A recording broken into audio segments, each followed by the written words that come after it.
This is Behind the Headlines, with behind-the-scenes analysis on issues affecting Pennsylvanians, sponsored by the Susquehanna Valley Center for Public Policy. Now, here's your host. Hi, from Philadelphia to Erie and from Pittsburgh to Scranton, it's Behind the Headlines. I'm Charlie Greenawalt, Senior Fellow for the Susquehanna Valley Center for Public Policy, and I'm joined by a fellow board member for Susquehanna Valley Center for today's show, and that's Jere Strittmatter. Jere, welcome to the show. Hi, Charlie. You're taking Mara's place, she's I can't take she's irreplaceable. Yes, she is. She's on assignment this week, and we're very grateful that you could sit in. Oh, thanks for the opportunity. Always learn a lot. Well, you've done this many times before for us, too, so we appreciate it very much. Today, we wanted to take a look at some of the issues that are been percolating around the state and around the nation, and one is, of course, women's sports and the role that perhaps the government should take in terms of regulating women's sports and the role of possible men in women's sports. So we've asked Barb Gleim, Representative Gleim, to be our guest for today. You are the representative for the 199th Legislative District in the State House of Representatives. Could you please tell us where that's located? Well, thanks for having me. It's located in Cumberland County, and it's the northwestern section because there are 4 representatives for Cumberland County. It is the seat of the county, Carlisle, but there's a lot of rural areas in my district as well. Well, certainly the topic of trans individuals in women's sports has been around now for a little while, and it doesn't look as if it's going away anytime soon. What got you interested in this particular topic, and what committee assignments do you have that might have helped you with this particular assignment? Well, I was interested because I played sports a long time ago, when they were still trying to enact Title IX. And then the Leah Thomas incident happened with Riley Gaines. And it was literally the very next day when a group of women went to the back of the well of the House and said, we have to do something about this. This cannot stand. And that's when we together put a strategy together and some policy together. And I do serve on the Education Committee. So that's where we thought that the bill would go, and that's where it did go. And that was House Bill 972. I think it was back in 2021. Yeah. The title was so important, to get women, what they deserve, and the fact that for so long it was always sort of the afterthought, especially like with the colleges. And so now Title IX has been so important, and then now they want to screw up something that was working so well. Right. It took a while to implement too.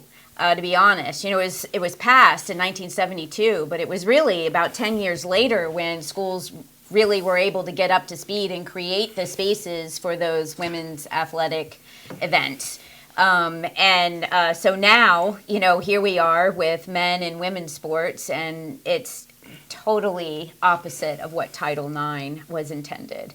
It was there to give women opportunities through sports, to win competition and then go on to be in the Olympics and get scholarships and all of those things. And we knew right away that we were in jeopardy. And now it's created a dangerous situation.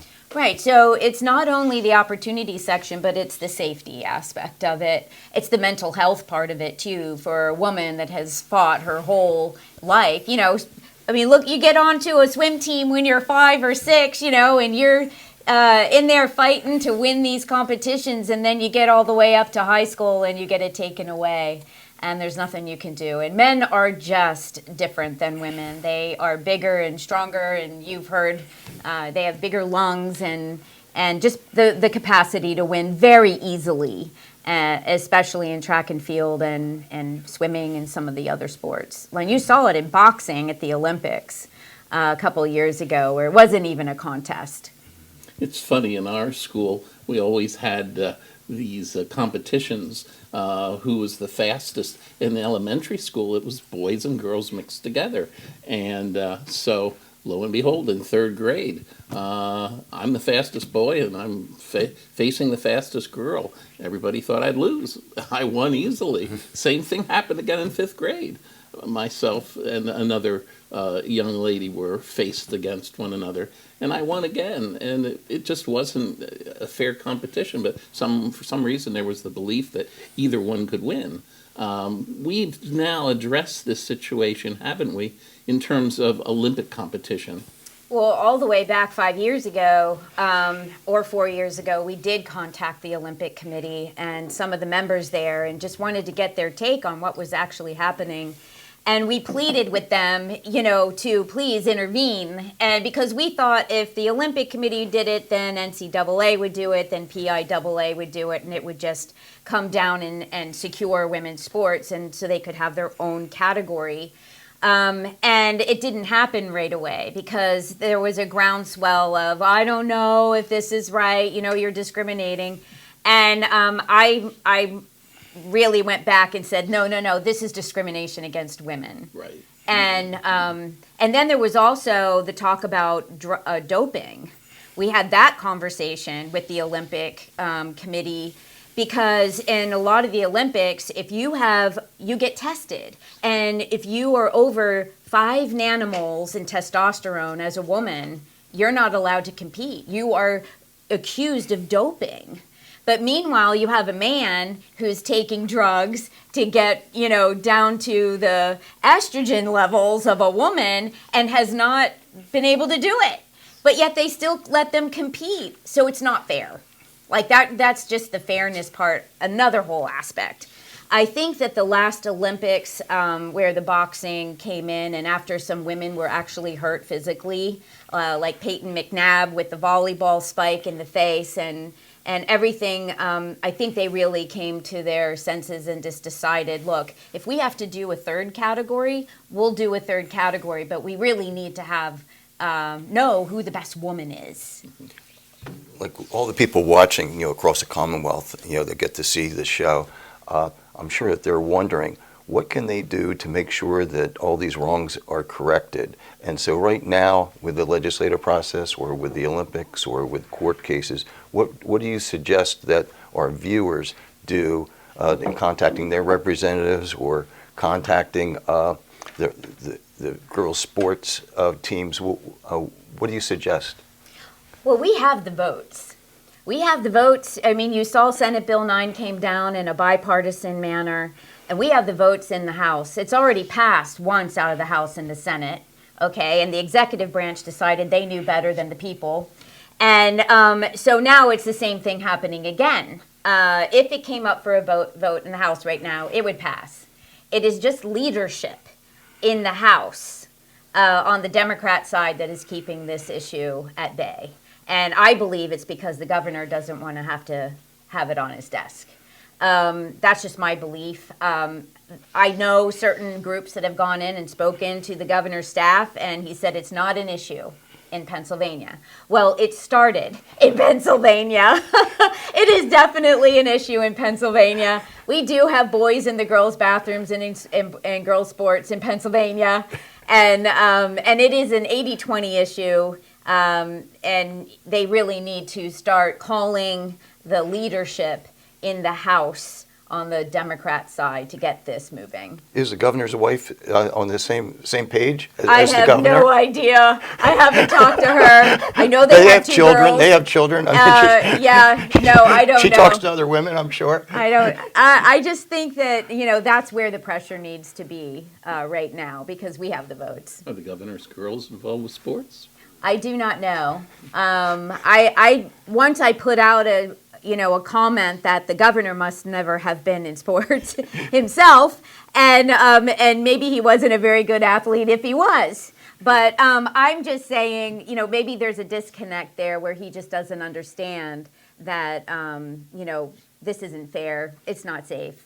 And perhaps he's never heard that incident where of the American women's Olympic soccer team played against a middle school boys soccer team and the middle school boys crushed our best. One of our best soccer teams. Oh, yeah. They've been the best female soccer teams in the world. And Serena Williams has said over and over again that she probably, most people thought that she could beat almost any man. And she said no, she would probably be on the men's circuit in the hundreds, ranked there, somewhere 150 or something like that. That they're not competitive, but yet we have the situation still not being addressed. No, and it's just, like I said, it's unfair. It's common sense. That's really what I want to say. It's common sense that women should have their own category in sports. They should not be subject to males in their private spaces, and most women and men agree with that. Is it equal with funding now? With the colleges and with the state funding, it goes out in different categories. Is that something that needs to be worked on as well, or with the state budget? Is there equality with the state budget? It depends. I think if you're asking about sports in general, on which sport it is. But no, we don't. I guess micromanage like where these universities spend their dollars. I would say that's what Title IX was supposed to do, is to say that you had to have those dollars. And I was just wondering, now it's 50 years or 40 years, as you were pointing out. How does that look, or does that need to be looked into to see if it's actually being held up? I know that it has been looked into because I was a school board director at a school, and we did have somebody come in and say, oh, by the way, your softball facility doesn't have a dugout, but the boys do, and you need to do something about it. And now we're facing for the first time women in wrestling, which is exciting, but they don't have their own, so again, because of Title IX, they're going to have to come up to speed. But that takes time, but it is being looked at. Okay. So that's exciting. So we have this situation unresolved in Pennsylvania because the governor may wish to run for president in the next presidential cycle. How fair is that to the girls, the female athletes of Pennsylvania? Well, it's not fair at all. And so he is thinking about himself, and his future over the future of the young girls and women in Pennsylvania. It's sad. It's dangerous, in my opinion. It's discriminatory, and we need to fix it. It's one of the issues that he needs to fix. Okay. Well, thank you for being with us today, Representative Gleim. This is definitely a hot topic, and we hope to follow you and your progress on this. And we'll be back with another segment of Behind the Headlines right after this. Behind the Headlines is brought to you as a public service by the Pennsylvania State Association of Township Supervisors, the largest, most influential municipal association in the Commonwealth. Since 1921, PSATS has been preserving and strengthening township government and securing greater visibility and involvement for townships in the state and federal political arenas. Covering 95% of Pennsylvania's land mass, townships represent 5.5 million residents, more than any other type of political subdivision in Pennsylvania. Additional underwriting provided by the Edward H. and Jeannie Arnold Foundation and by the Pennsylvania Manufacturers Association. Business in Pennsylvania is our business. Behind the Headlines is also supported as a public service by the Pennsylvania Highway Information Association, the go-to source to learn about transportation projects and issues. Visit pahighwayinfo.org. Hi, welcome back to Behind the Headlines. On this segment of Behind the Headlines, Jerry and I are delighted to welcome the chairman of the Republican Party of Pennsylvania and a state senator as well to the studio. Thanks for having me. Greg Rothman, Senator Rothman, welcome to Behind the Headlines. Thank you. What is your Senate district? Who do you represent? So I represent most of Cumberland County, all of Perry County, and the northern part of Dauphin County. It's the 34th Senate District. It's a new district 4 years ago. It moved from State College, but it's most of central Pennsylvania, about 70% of Cumberland County. And that's where I grew up and where I did my real estate work and where my family's from. So it's great to represent people who you know well It's also one of the fastest growing districts because I've got Cumberland County that people are moving into at a rapid pace, which is great. Before I turn you over to Jerry, how do you balance being state Republican chairman and being a state senator and representing those folks in Cumberland County? We've in the Republican Party, we've had some very historically, we've had some memorable state chairmen. They named bridges after them. Harvey Taylor, the bridge right out here, was a state senator, longtime state senator, and longtime state chairman.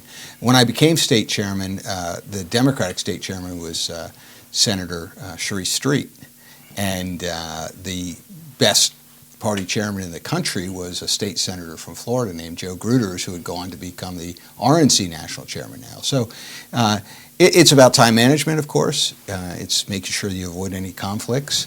But for me, it's pretty consistent because the issues that are important to my district are sort of the backbone of the Republican Party too, which is to have a vibrant economy, to have opportunity for everybody, to have freedom and accountability, protecting our streets and protecting our children, and also making sure the government is as efficient as possible. We don't want to eliminate government; we just want to make it efficient.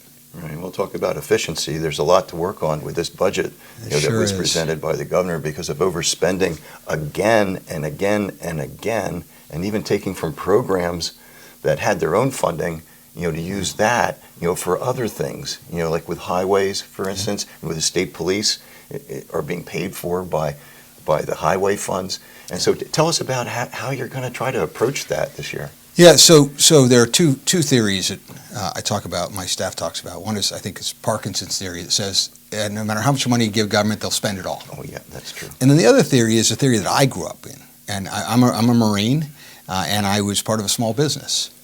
You get done based on what you have and what you have to get done. And in the Marine Corps, we were constantly making more, doing more with less. And small businesses do it all the time. I think that we should have a budget that is a lot smaller than what the governor's proposing, and is in line with our revenues. So this is how much money we're going to bring in, this is how much we spend, and then we go back to every department and say, figure it out. And by gosh, they will. We have a ton of waste. We have fraud. We know it. We know that we abuse. And I want to make this point. Pennsylvania is the most generous state in the entire country when it comes to social programs. We give more out than any other state on a per capita basis. We're a purple state. We're not a ruby red or a blue state. We're generous. And I think that what we're seeing in Minnesota and California, there is lots of fraud and waste and abuse. And we could ferret that out by telling departments, you're not getting as much money as you're asking for, because you'll spend it all. Well, the budget that the governor submitted to the General Assembly is one that the Republican Party has said there's a structural deficit in it. Could you talk about the structural deficit in the governor's proposed budget? The governor's proposed budget is $53.3 billion, and the IFO, which has been pretty accurate and is a nonpartisan prediction, the Independent Fiscal Office, thinks that we're going to bring in $47 billion. Well, every family, I understand that costs are going up. I mean, the families and businesses are dealing with it throughout the Commonwealth of Pennsylvania.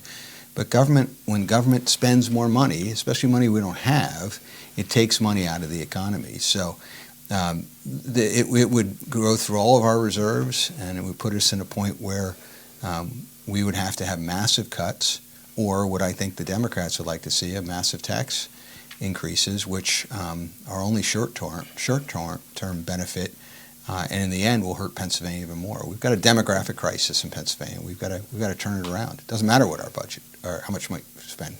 We need more people coming to Pennsylvania working. Yeah, and it wasn't that many years ago. It was, as we all remember, in Governor Shapiro, that was the first $1 billion budget. Now our population hasn't changed that much. The people who need are still in need, and they can be provided for by using the money more effectively, can't they? I'm embarrassed to say my first budget, it was 10 years ago when I was in the House, was $29 billion. I mean, it is just the spending of our state government has just gone through the roof. And we know where it is. It's not in highways and public safety. It's been in social programs and in education. And are we getting the results that we're paying for? Because I think that, for me, I want to see results. So are we getting people off of these social programs? It's supposed to be a social net to protect them, not a lifetime. And are we getting better results in education? We're not. Are we a state that attracts businesses and job producers? We're not. And so all those things have to change. Right, because if you look at it and you talk to people who do get the services and are counting on it, and you find out what they're happy to get and what they need, it's so little compared to what's being spent to provide that to them, and that is a big thing. So maybe it's fraud, maybe it's the left hand doesn't know what the right hand's doing, whatever it is, but that needs to be ferreted out. Duplication of services. I mean, what do you think is, for every dollar that we appropriate to spend to help pick the person, ends up, how much does it end up getting to that end user? Yeah, it's 10 cents maybe. And in between that is not just the waste and fraud, but duplication of services, government bureaucracy, and all those other things that this is one of the things I've learned in this town too, that we spend a lot of money helping people and it doesn't necessarily get to the person it's supposed to be helping. Well, you can see in Minnesota and California now, and are you and other members of the Senate, are you getting together to do those same type of task forces and strike forces to go and analyze these things? Absolutely, and I think the Attorney General Sunday's been talking about it. Was just awarded for being the one prosecuting this type of fraud. And it's really insidious because you're taking this fraud and abuse is taken from the people who really need it. Oh, yeah. I mean, I don't know if there's a higher level of to me, sin than robbing from the people who truly need it. And by the way, you're taking it from the people who think they're giving it to help those people. I mean, that's to me, that's one of the highest levels of just immoral behavior. And it's happening. And we know it's happening in Pennsylvania. Attorney General Shapiro said it was happening. And yet, as Attorney General, it was happening, but as governor, it's not happening. So. Well, one of the things that Pennsylvania's always wanted to do, needs to do, is be an economically friendly, economically growth. A state that's friendly to economic growth, trying to say. And one of those things would be the grid. And what are we doing in regard to the grid? It seems like all we're doing is talking about it, and we're not getting anything done on it. And what are we doing in terms of here we are supposed to be an energy powerhouse, but that depends on who's in power in Washington, doesn't it? Well, and Pennsylvania is blessed. I mean, we have a huge amount of natural gas. We have the coal and the oil that helped build this great country of ours. I heard a statistic recently. Secretary Wright, the Energy Secretary, Christopher Wright, came to Harrisburg and took a tour of the former 3 Mile Island plant, and he said that when the Biden administration came into office, they said we want to cut back on fossil fuels. And at the time, 82% of all our energy was produced by fossil fuels. 4 years later, the cost of electricity, you're seeing it in your bills, we're all seeing it, the cost of electricity has doubled. The cost of energy in people's households and businesses has doubled. What percentage of fossil fuels do we use to produce our energy?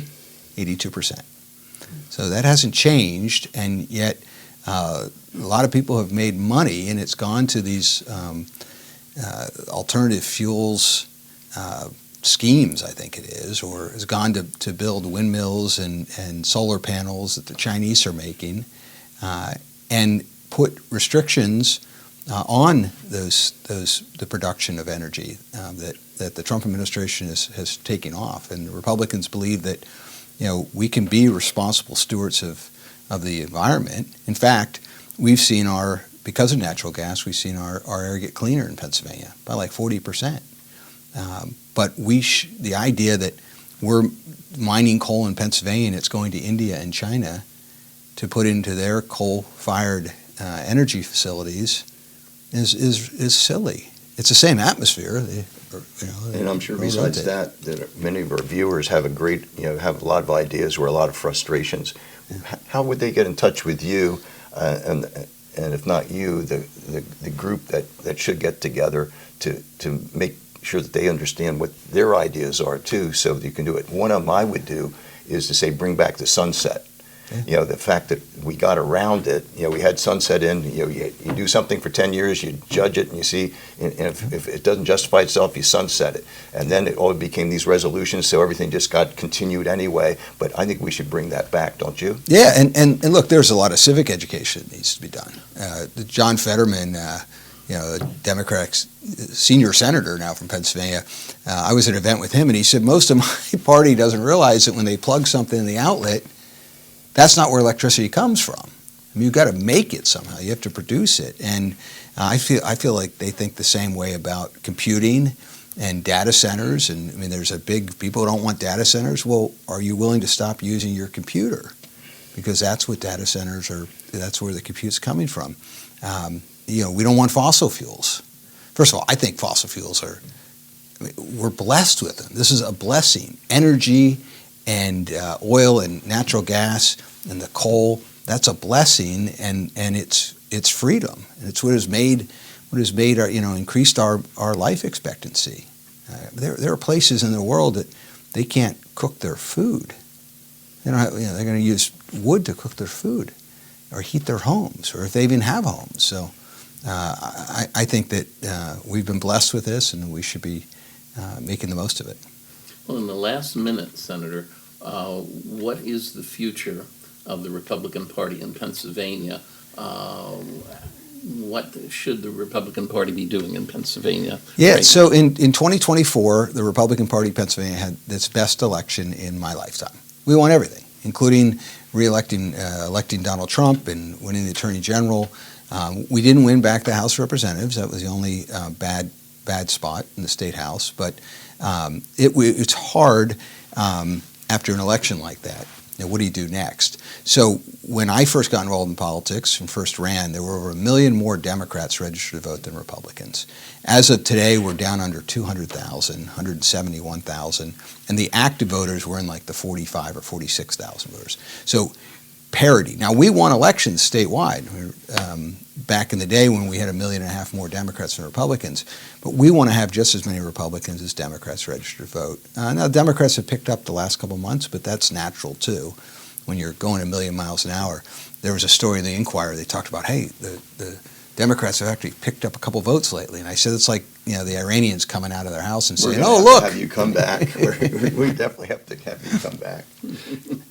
Okay, well, we thank you very much for being with us today, Senator, and we look forward to having you come back and talk about the near future in Pennsylvania in this budget. So we'll see you again next week on Behind the Headlines. Tune in then.